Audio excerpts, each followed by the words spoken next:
Then on to item G, concerned citizen letter. We have received, I received one unsigned letter, and then the Councilman Bertram, Mayor-elect Zimmerman, and Councilperson-elect Kay McDaniel, not only wish to remain anonymous here, but they also are psychic or wishful thinking or whatever, but complaining that not enough action has been taking place on getting an area cleaned up. Did get the initial letter. I did visit with Administrator Eckerly on that. She visited with the police department. Renee, I'll let you take over there for what's happened since then. Sure. I received the letter on September 12th. I did bring it to the police department's attention. The envelope was very vague. It said Mayor, M-A-Y-E-R-Olson. We went through the water and sewer bill database, couldn't find anything that matched that. We did have the police go down and check on the street that was named in the letter on Central Avenue. They came back and reported that there was some issues. Then we kind of got, I got delayed in sending the letter out to them to make them aware of it. Since then, some of the issues have been resolved. But the question that I have for council is I'm kind of confused because before I was instructed not to bring letters that weren't signed to council. So is the policy changed? Just for clarification, I can do either way, whatever the council desires, but I just need to know because before you didn't want to see them, so. Well, obviously it's changed because it was put in, requested and put in the agenda, so the precedent has been set now, so.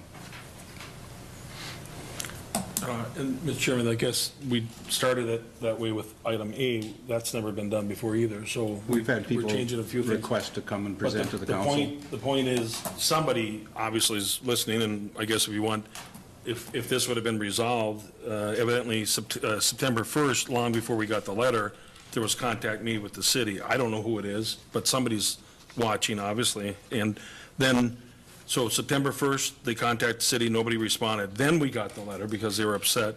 And then the chief at the time said, interim Bob Dickhouse said a letter would be going out on September 13th. He said a letter would be going out.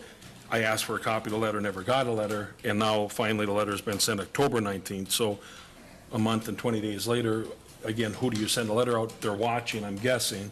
So now they know at least it was followed up on. What the issue is, I know the police department was down there, I think Bruce was down there, and looking, so we did follow up. There was an official action on the follow-up, so it would be better if it would be identified, but it wasn't, and more importantly, if they're watching, it has been followed up on, and obviously action has been taken, and that's really all I want. Yeah, in the Just like the license thing in a little bit, in the license. Some of the issues are there is no more foul down there, and the garage sales weren't more than 3, so those were also brought to our attention, and the vehicles have been reported that they are being taken care of also. So. And again, I think the point is when a letter is, I guess, if a letter comes and it's somewhat, when the police goes down and looks at it, obviously there's some official recognition of the letter. What's going on isn't as concerning to me as we followed up on it. And at least let's show that we followed up on it. So now we've shown that we followed up on it. That's the issue, to me. The issue to me is that if someone doesn't identify themselves, how can you respond or let them know what's been done unless they're monitoring 24 hours a day and watching what's going on? That's the issue. Okay, since you're one of the affected parties down there, is there a spokesman who would like to come up to the microphone?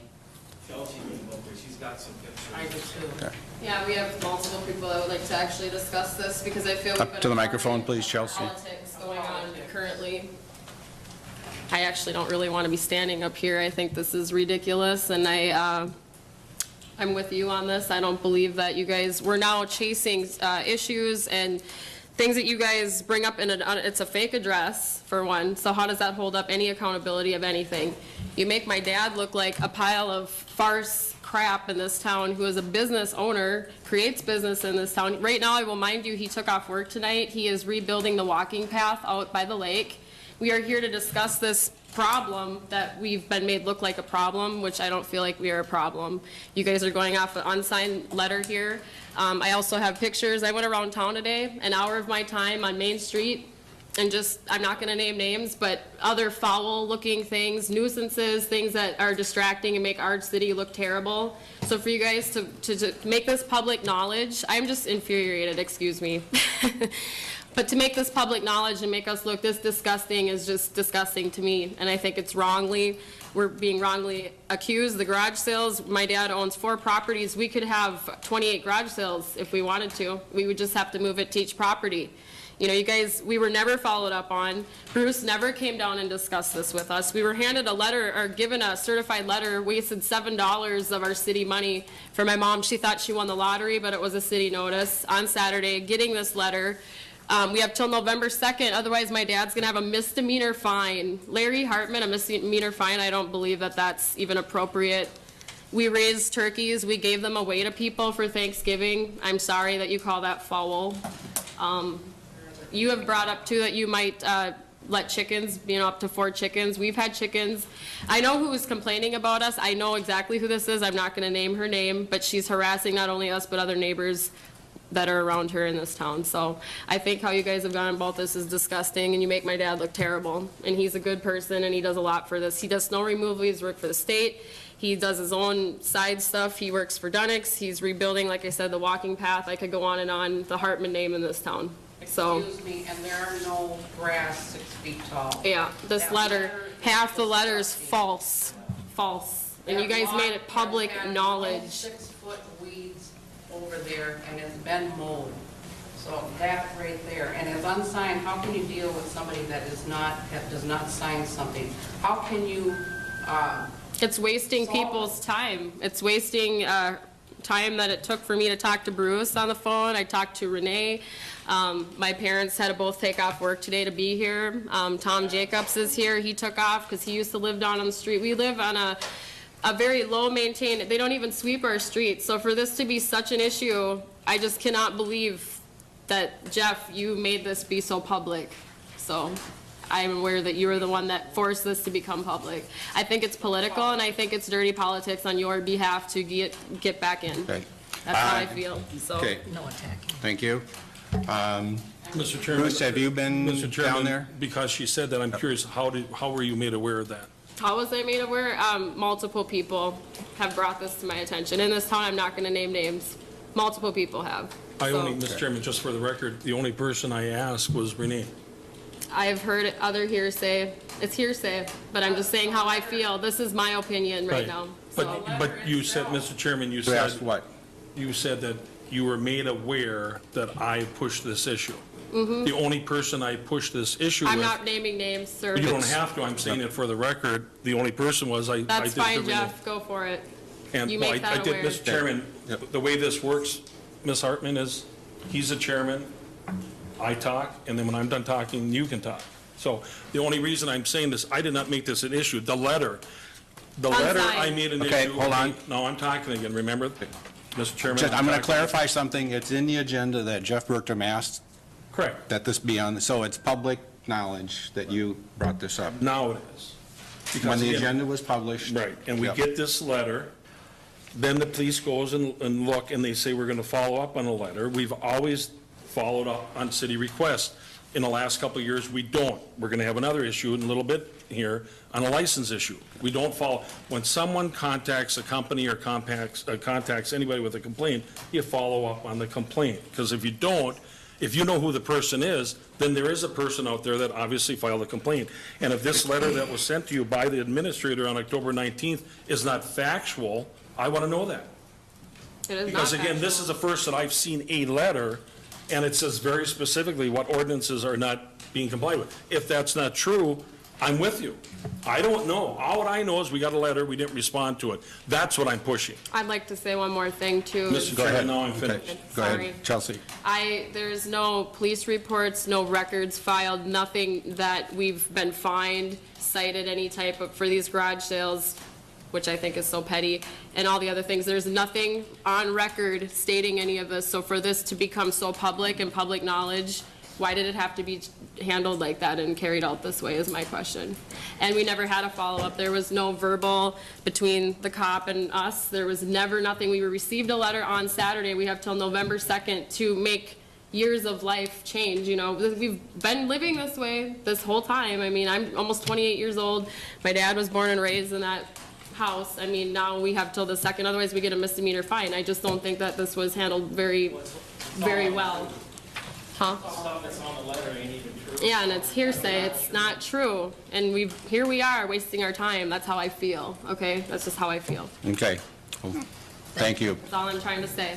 So, Points well taken, and it is one of the difficulties in dealing with unsigned letters where you do not know who to respond to or who to have a dialogue with. So it's, but as I said, now the precedent has been set, so it's pretty much fair game for, unsigned letters to be presented to the council and for people to expect discussion and action on them. And unfortunately, this, in this case, you guys were involved.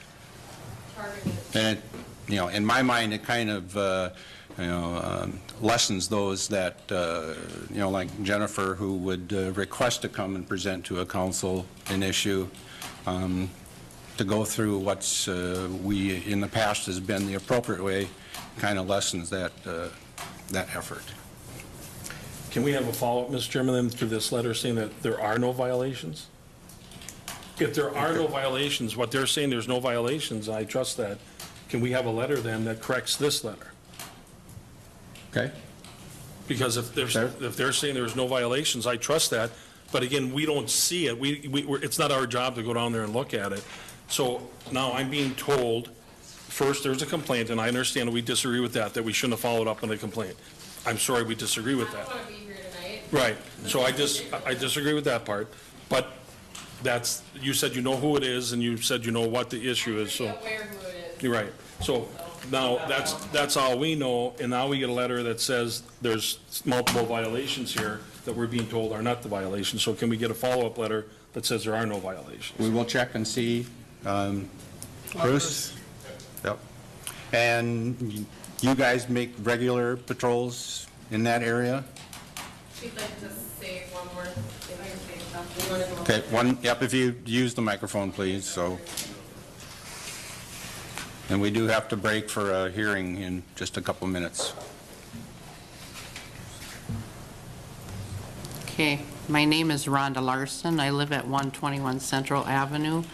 I think this is kind of off the wall too, but anyway, I live down there. I had the garage sales. I put it in the paper. I didn't run it every weekend. I only had 3 garage sales. So that's false right there. We did have some turkeys. They're gone. They were given for Thanksgiving. There's no, that letter there when it said 6, the grass is 6 feet tall. The grass is not 6 feet tall. A lot in that letter is very disgusting and untrue. It's not signed, and I feel that way. It's not signed, the envelope it came in. There's no one in the city under that name. How can they be a concerned citizen when they don't live here? Where is this coming from? How do we talk to this person to make things better? That's what my concern is. But anyway, I took off work tonight just to be here for this, to set things straight. And there should be more communication. If there's things going on wrong, have the cops come and talk to us. No one did. The only time we knew we were violating whatever is we got this letter. Certified letter, and that's the first we knew about any of this. No one talked to us. So we need to communicate better. That's the way I look at it. Okay. And that's all I have to say. Thank you, and we do have to take a...